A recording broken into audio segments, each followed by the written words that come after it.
Welcome to Killscreen with Tim and Ben. I'm Ben. And I'm Tim. And we're here just to bring you some weekly entertainment. We're not really looking to have any video crazy effects up here. We want you guys to throw this on in the background. Just enjoy a couple of dudes throwing down about all things geeky, nerd culture, video games, movies. What do you think, Tim? Oh, I'm so excited. I've been jonesing for a podcast for quite a while now, and we've been planning this for a good little bit now too. So I'm excited for this. How are you doing today, then, Ben? I'm pumped. I can't get it over the excitement for this. I know it's been in the works for a long time, but we sit around and bullshit all the time. So we figured, hey, people are gonna want to listen to us bullshit, right? Why not? Exactly. So yeah, we're just gonna go into some fun stuff. A little background on us today. Talk about some of our roots, maybe. Tim, what was your start in video games? What do you think your favorite classic game was when you were growing up? Well, outside of the classics, the Super Mario Brothers, I was of course a classic Nintendo guy. I didn't play the Genesis all that much, but I loved me some, of course, the Super Mario Brothers, and then probably my all-time favorite was Battletoads, the original Battletoads. And the only thing I know about Battletoads these days is calling GameStop and pissing people off with it. I haven't done that since I was 16 though or something. I think I played Battletoads once when I was 12 or something, and I got my ass kicked by it, so I put it back on the shelf. What would you say your favorite would be? My big start, I think we did Sonic when I was a kid on the Genesis. My brothers got big into Pokemon and stuff, but when I really took off was I played Quake, the original Quake, back when I was 10 years old. And that was huge for me. I did a little bit of console gaming. Wasn't a huge fan, but I got a hold of a mouse and keyboard for Quake for the first time. I tore people up. Remembered going when I was 10 to 12, playing Quake with my dad's friends, and they're all like, "Oh yeah, shit, you can bring your son. It'll be fun to play." When I fucking roll through and stomp a bunch of guys in their 30s, give them an early midlife crisis. Oh man, it was ridiculous. It was fun though. Can't go back to those old days. That would have an impact on me, I'm sure. Absolutely. What, have some little kid make you cry in a video game? Too much for you. I think though, the retro revolution that kind of happened 5 years ago was a good thing. You watch stuff there's the Fine Brothers that do their YouTube series, and they got the teens and the kids watching different YouTube videos and stuff. I remember one time they gave a bunch of kids Game Boys and Nintendos, and they're like, "What the fuck do I do with this?" Mm-hmm. Blowing it, trying to poke it. There's where does it connect to the internet? But I do notice that there does seem to be a slight resurgence in just the retro classic style of at least the theme of it, if not trying to recreate it.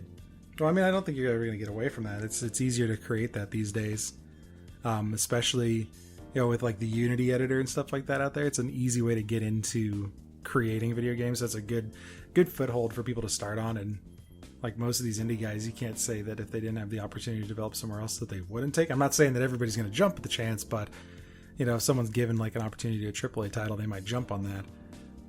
But right. These indie type games are an easy way to tell a good story because people aren't expecting the most crazy over the top graphics. It's a call for people to make good games, good quality story, good engaging mechanics is what I'm looking for. I was about to say physics, but not many crazy physics in those type of games. Right. I think of a lot of these more popular indie titles, Meat Boy was a super popular one for a while. I think it also comes with a degree of a slightly more difficult game than we are used to these days. Oh yeah, kids these days, they don't have to deal with Castlevania and Metroid and shit. The games they're really here. Oh, what was the one Superman was the impossible title back in the day. Right. And I played a lot of Binding of Isaac. That was a lot of fun. That Another was good one. Pretty challenging too at points. Absolutely. And I feel they almost have a more infinite play style rather than, you have your single playthrough of enjoyment.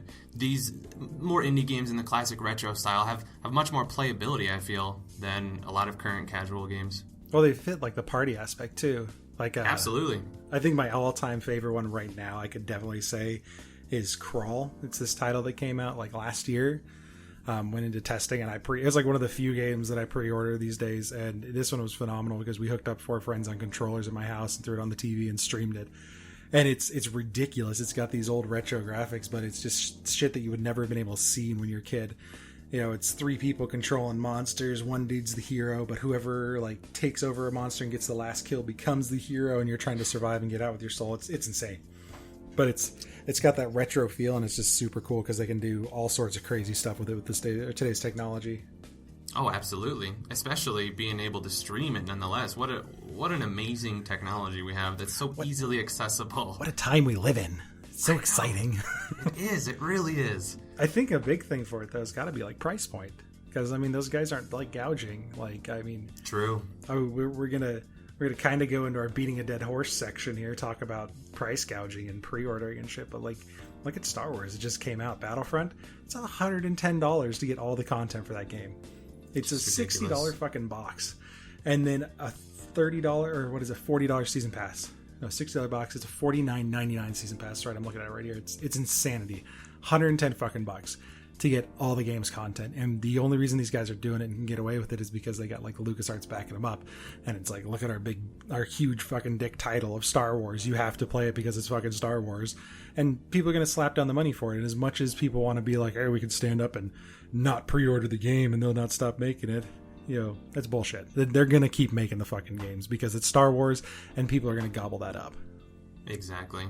I think the point that upsets me the most is they put it as optional content, but you're clearly going to want it when everybody else, all of your friends are all playing with the extra DLC stuff. So you're going to, of course, get it, and they gouge the shit out of you, man. I mean, I got lucky. I won a copy of Battlefront, which is the only reason I played it. I didn't buy the season pass or anything, but I won a free copy of the game. And I went on there like last week just to pop in to sit down for like an hour and shoot some rebels, and it's like deserted. And it's not just deserted because of like a low player base or anything like that. It's deserted because everybody bought the season pass, which got them a week early to the DLC, and they're playing the exclusive DLC, and I don't want to fork over $50 for that shit. Like, I can't, like, infuriating. I can't even use my HOTAS, my joystick setup, to fly an X-Wing. What type of bullshit is that in 2015? Bro. That I can't hook up a joystick to fly an X-Wing. So like, it does completely separate you from the DLC content? Yeah, I can't even get into the new battles. Wow. Like, there's this whole new area, and I can't get into it because I don't have the DLC. It's like, these guys get a week early.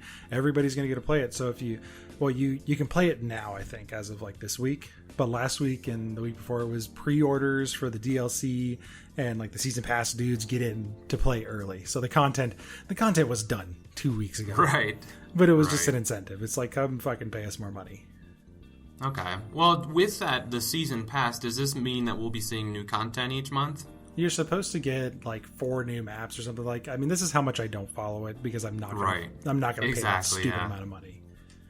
It's the bullshit that comes with all of them. Why the hell would you buy a box game and expect to get all this content and then them hold back stuff intentionally for that quick of a release? It's because people fork the money over for it. Exactly. Especially at Christmas time. Come on.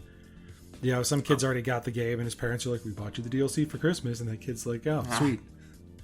I expected that anyways. Thanks, Mom. Yeah. Not to mention we have 8 days until...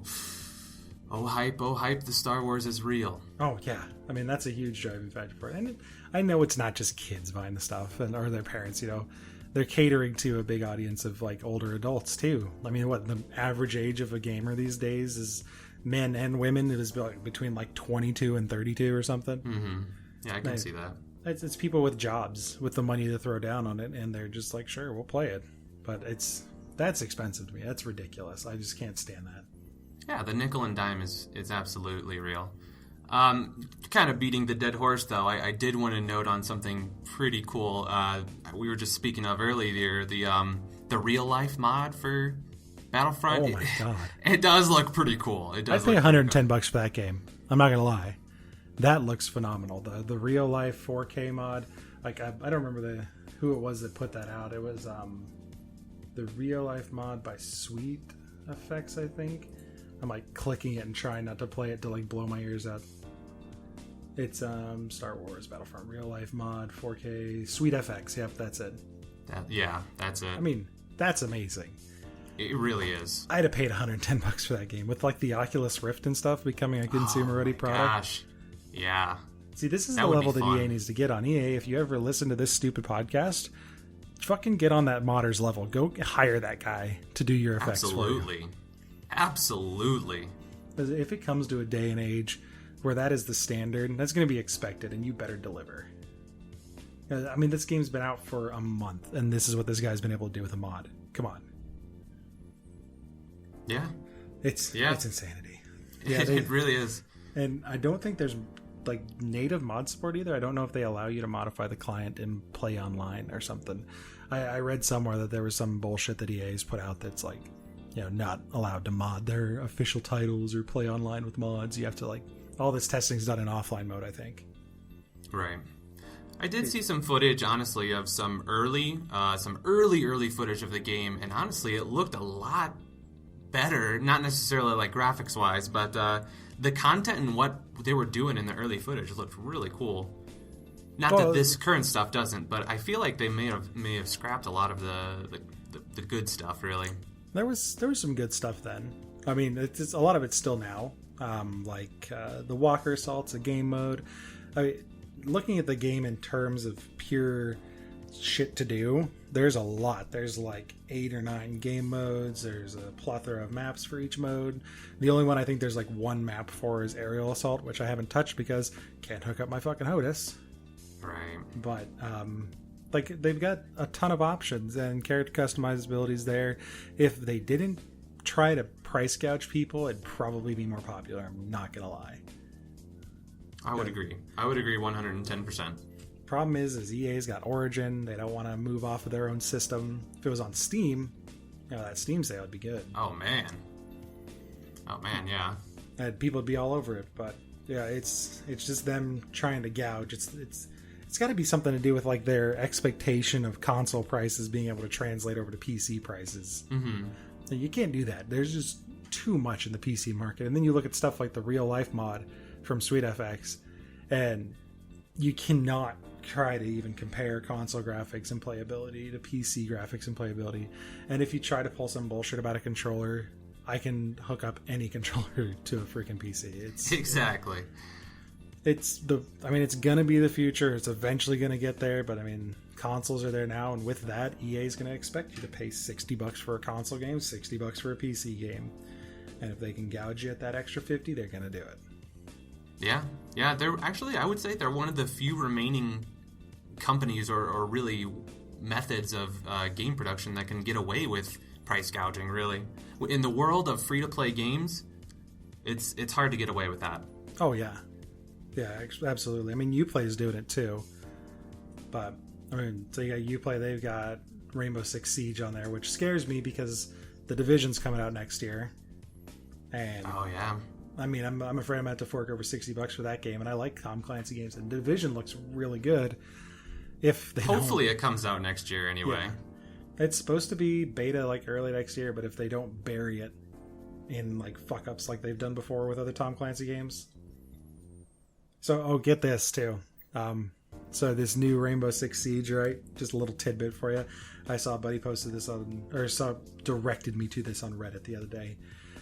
They have this character in there that can see through walls, like heartbeats and stuff. He's got a heartbeat sensor, and you can see through walls and stuff. And people are getting Fair Play banned. Is the name of their system is Fair Play. They're getting Fair Play banned because it's if you score so many points above other players, it's going to Fair Play ban you because you're too good. So these people are coming up to walls, checking through walls, seeing people, and popping 4 or 5 people around and getting banned because they're using a character that's built in the game. What type of foresight is that of a company to be yeah, sure, here's this sweet character that can see through walls, and now we're going to ban you for aim hacking because you're too good when you can see through walls. Wow. Yeah, that makes no sense at all. Little aside. But let's redirect our hate. We're going to keep the nerd rage train going. Okay.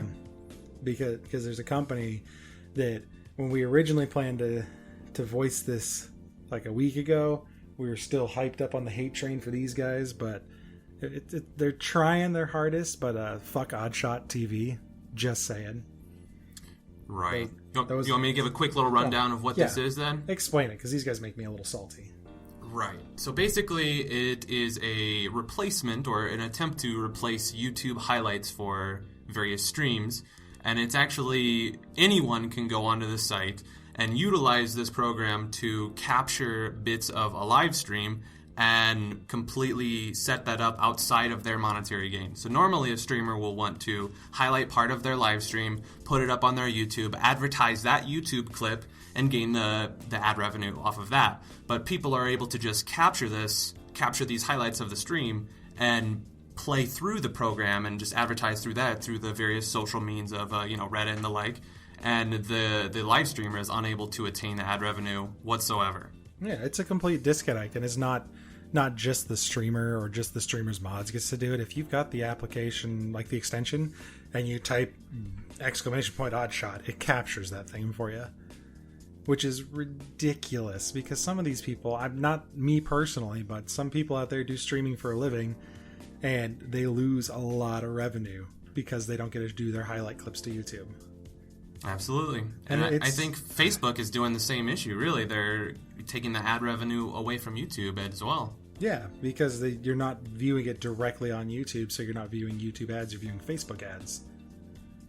Exactly, yeah. And there's no way for anybody to tap into that revenue stream because Facebook owns it, because Mark Zuckerberg wants to control the world through Facebook. Because he's got to be this generation's Bill Gates. Oh boy. That fucking dude. Yeah, try to give some more to charities and not cover it up like a Christmas present, you dick. Fucking doucher. So I mean, Oddshot's doing their best. They're trying to come back. I think they set aside something like $30,000 a year from their ad revenue, which was like $30,000 per month. Right. For them to like pay out to streamers, and the streamers are going to get their cut based on aggregate views, but you're not getting the same you're getting from partnered YouTube ad revenue. No. You're not tying back into your channel. You're not saying, here's my clip, here's my next clips in the playlist. It's here's my single Oddshot clip. Let's go look at more Oddshot stuff. Exactly. You're not paying these people out the way they're supposed to be, which is, for content creators, is getting them hooked on the brand, not getting them hooked on your fucking Oddshot brand. Right. And going through the brand, through the sub-channel their own, they get access to the rest of the videos and gaining more ad revenue from there. So yeah, it just takes away entirely. Yeah, if Oddshot was to stand up and do something like, we're going to let people capture this stuff, but if you're signed up as a streamer, we're going to automatically, redirect people to your YouTube or some shit, instead of just like sitting on Oddshot, then maybe I'd give them a little more faith. But I mean, this is the problems of the creators society, is that a lot of these people aren't represented well. And online digital media is, you're either with a major corporation that's going to handle all the legal bullshit and chase people down for you, or your shit's going to get stolen because you don't have the manpower to go out there and hunt everybody down that steals your stuff. It's just not a thing. I mean, you're partnered on Twitch, so I mean, you see some revenue from that. It's got to kill you a little bit to lose that. A little bit. I mean, it's just the premise of it, the idea of it.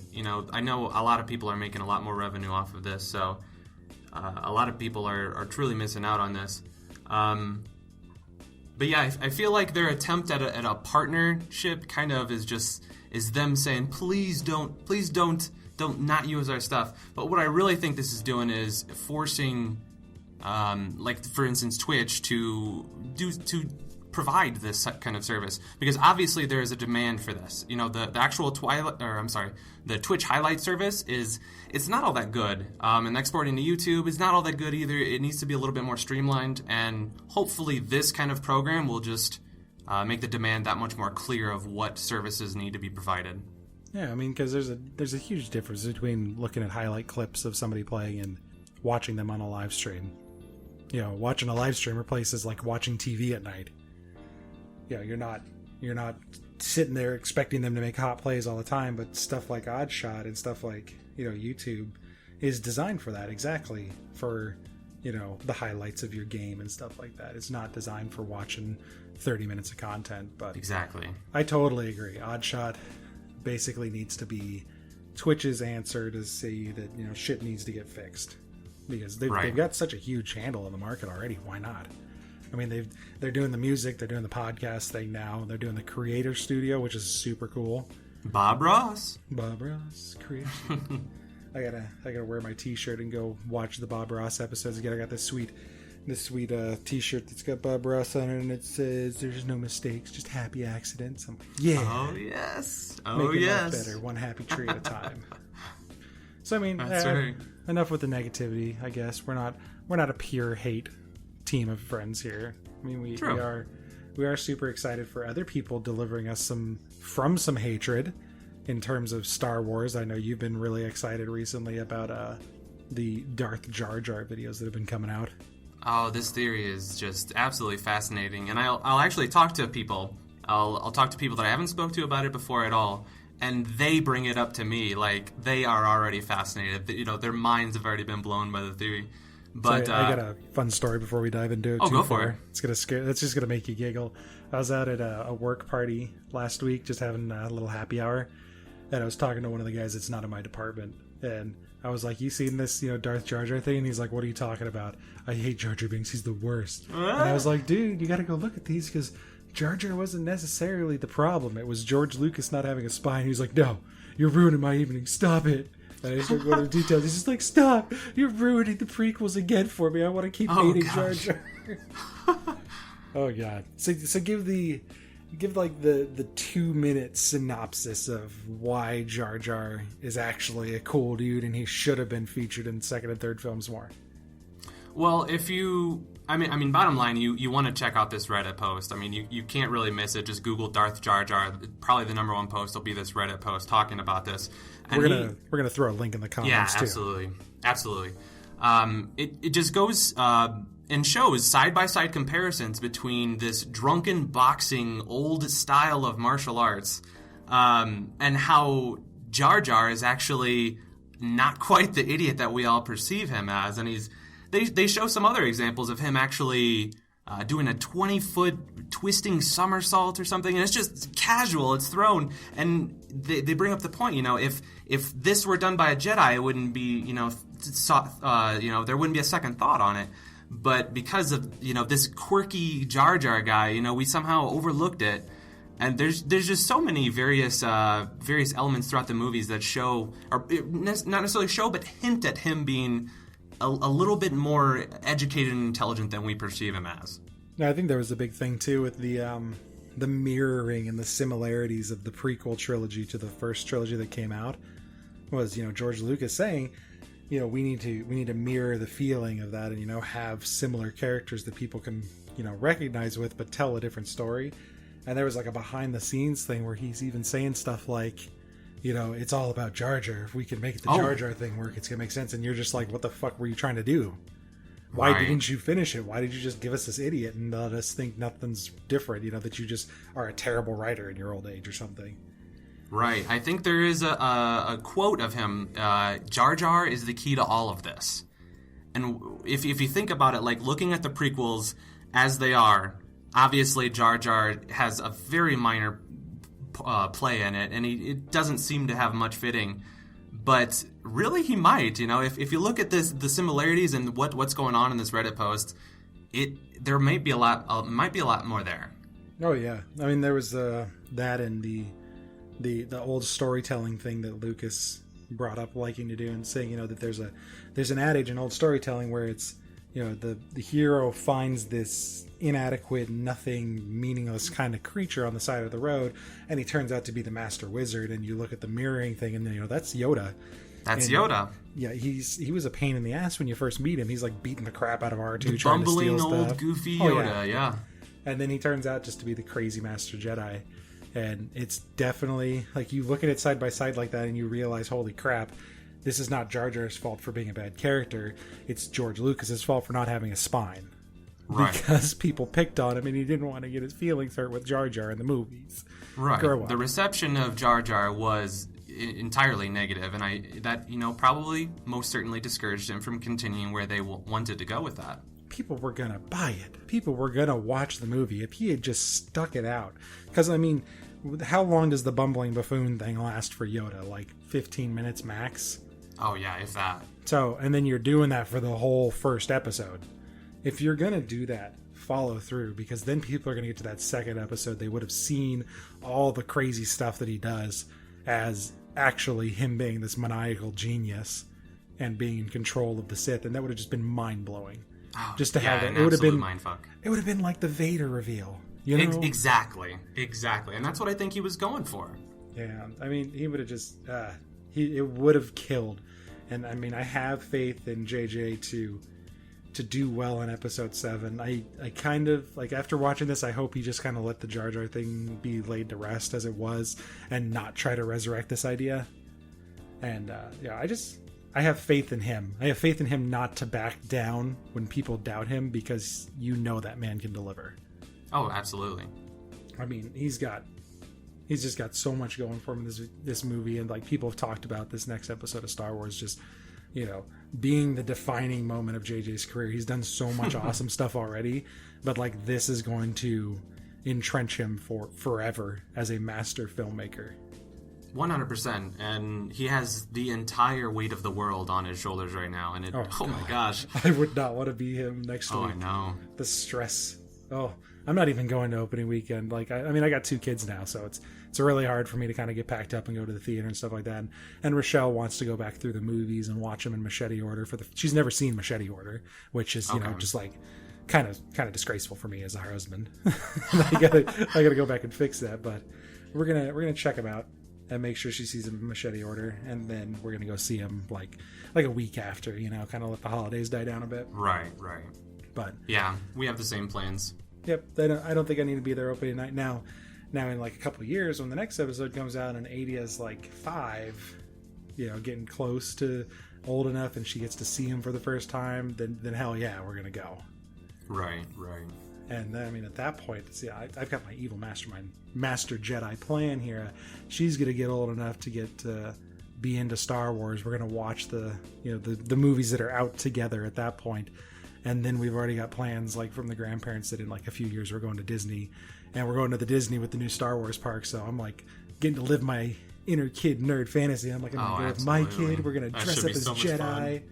I'm gonna get all spruced up and go run around with my lightsaber, and people are gonna be like, "Man, what a great dad!" And in the back of my head, I'm gonna be going, "Hell no, this lightsaber's for me, bitch!" And I'm just gonna swinging it around. I'm having more fun here.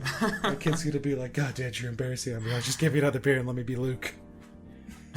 That should be a whole lot of fun, though. That will be. Absolutely, yeah. Oh, yeah, the hype around those movies is big, though. I mean, even other stuff that he's getting signed on to do with like different companies. He's supposed to produce like films around Portal and Half-Life, and you know, I don't know. Were you huge fans of the Portal and Half-Life games? Sadly, not as much. I really liked the idea of Portal. And it's still on the list of games that I want to play, but it's just not been a priority. I've not been too Portal? Big. No, I've not played any of the Half-Life games. I'm not much of a Steam and Valve kind of guy, man. I'm a Blizzard guy, man. I mean, I'm a huge Blizzard fanboy as well. I'm not gonna lie. They have signed the deed to my soul a long time ago. But I mean, I'm not expecting you to go back and, you know, play the original Half-Life, but I mean, Half-Life was great. I enjoyed it. I liked Half-Life Episode 2. They were a lot of fun for me. But like, what really drew me in was Portal and Portal 2. I mean, being not typical shooters, you know, being the puzzle shooter with the portal gun and stuff, like just being that kind of craziness, they're a huge amount of fun. And there's so much rich story once you play them. You kind of go back and you see all these like little links between Portal and Half-Life. It's just that Valve thing where they're like leaving bits of trail for you to follow. That, I don't know. I mean, like that Episode 3 Half-Life dream that a lot of people have. I'm wondering how much JJ is gonna either drive the production of that or drive and say, you know, we're not gonna do a game, but here's the story you're dying for. Yeah. I mean, I don't know how many times I've heard Half-Life 3 confirmed through various memes and the like. Oh God, it's not even a thing. I will believe it when I can click my credit card on Steam and say purchase now. Exactly. Yeah, I've seen plenty of speedruns for Portal. I don't know how many speedruns for the game I've seen, but I'm also a huge speedrun guy. Yeah, I'm really surprised you haven't picked those up. I'm gonna have to see if there's another Christmas present coming your way soon. Make sure you get those in. Yeah, on Steam sale. You got time now. Overwatch is down for a month. Yeah, that's another thing that has been huge for us is Overwatch. I know I've been playing the living shit out of it. We're gonna fill that gap a little bit. We'll fill the gap a little bit with Legion. You know, go play with some Demon Hunters. Yeah, we'll twist that jelly knife in some people's sides and be like, "Ooh, look at me, I'm a Demon Hunter." I mean, I gotta say, I'm a little psyched for that. you get to play Illidan. How can you not be psyched? I mean, yeah, the Illidari. So like Benzia, another friend of ours, we'll talk all the time about nerd stuff and lore. Like he's a big lore guy, and I get to bounce stuff off him. But I gotta say, the Burning Crusade and the Illidari and the Wardens, like that group of pre-World of Warcraft, like right before World of Warcraft, end of Warcraft 3. That's kind of my lore haven right there. I really like that section of lore. Yeah, I've got a lot of friends that are super, super big into the just the Warcraft lore in general. Oh, it's so good. I mean, they're making a movie off of it. Absolutely, which looks incredible. I didn't expect it to look that good, but it looks incredible. How could it not? Blizzard is just like, take everything you need. Here's all the money. Here's all the plot. Just make it amazing. Like, if Blizzard let people down with that movie, there'd be hell to pay. Oh yeah, and it seemed really delicate. There still seems to be a lot of iffiness on the way it's animated, but I think it looks great. And they seemed super, super secretive over the way it was being made and the way it was going to look. But then at BlizzCon, when they unveiled it and showed the trailer, I was super impressed, a lot more so than I thought I'd be. Oh yeah, then I mean, the only things that are missing, are 20-foot shoulder pads. We're reduced to like 4-foot shoulder pads, so we're almost there. But rank 13 shoulders. Seriously. No, I mean it looks good, and I do like the fact that they're going back to this older Warcraft, like pre-vanilla kind of story where the orcs and the humans are still on bad footing. Not to a point of where it's like the Horde and the Alliance, but it seems more humans and orcs focused. Like it's like, let's go back to original Warcraft, to the roots. Absolutely. Which is exciting. It's a revisit to a story that I got to see for the first time when I was a kid, and now I'm still latched onto it like 15 years later. Right, and it allows them to move on from there as well, so... Yeah, true. I mean, I'm interested to see, A, how far it goes. Like, are they going to run sequels to this, and are they going to stay in tune with the World of Warcraft lore? And, B, are there going to be any products that spawn off of this kind of lore that's touched on in the movies? Are they going to start, like, working some of those stories into the games? Well, I guess we'll see with how successful the film is. Yeah, I'm hoping it's going to be good. At least it'll draw a bunch of nerds to go see World of Warcraft on the big screen. True. And it'll probably be the single most successful video game movie of our time. Oh, I can definitely agree with that. I mean, except for, obviously, movies including Sarge's Army Men like Toy Story, they were clearly the stars of that. True. Well, on that note, I think we're going to wrap it up here. This has been the first episode of Killscreen with Tim and Ben. I hope you all enjoyed it. Stick around, subscribe to us down there on YouTube, and leave comments, questions, topics you want us to cover, bullshit you want us to talk about. We're here for whatever, so thanks for watching, everybody. Thank you.